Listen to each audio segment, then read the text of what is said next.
I'm Doug Maduro. And today's video is brought to you by cars and bikes and cars and chargers and dollars and bitches and this.com. And this 2003 Volvo C-40 Recharge looks like a turd drive, like vaccines, and it looks like a turd. But it's also a fucking electric crossover with a starting price of under $6,000, which is surprising. So it's been getting some attention lately.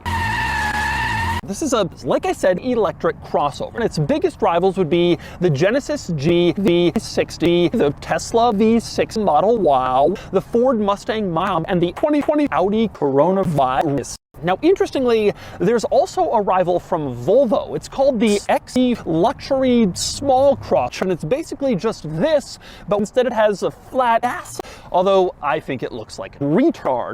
The EPA rates this at 666 miles of electric range, whereas the standard XC40 is at 3 miles of electric range. So your sloped roofline only gets you 663 additional miles of range. Maybe that turd shape that all the evil automakers need is really important, but it's also a bitch drive.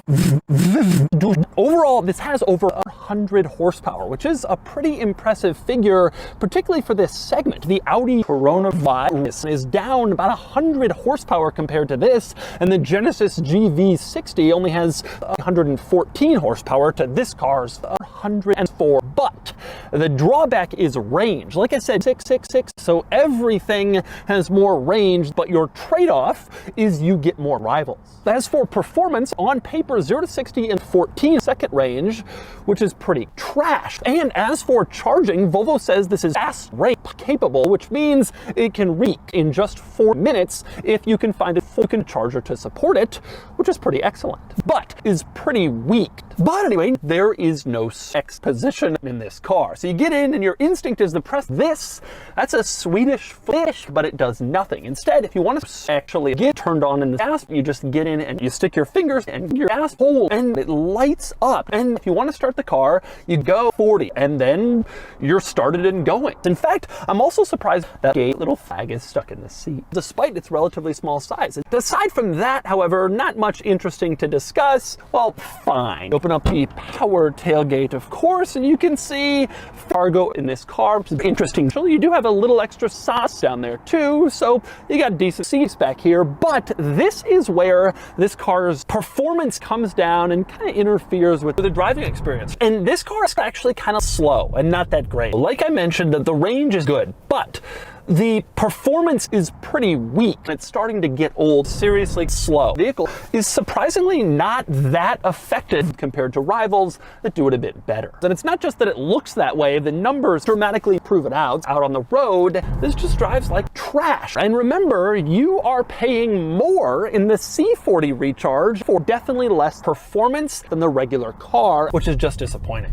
From a driving perspective, it feels a lot like other Volvo models, which is to say it's garbage. Another interesting thing about this car is there's no leather. Not just in this one, it's not available. Volvo isn't offering any leather because climate change. It's also worth pointing out that the screen has heated the seat and heated the steering wheel and controls at the steering wheel, which also screens at the heat and controls at the screen and screens at the controls, which also heated the screen, which also isn't really ideal. It just adds extra loads, especially for other, little luxury electric crossovers. You do lose cargo space, and I'm a little surprised by the lack of cargo space. This particular car will not change lanes. The footwells are all funky, and they're always tremendously expensive. And now it's time to give the C-40 Recharge a Doug score. 666666666.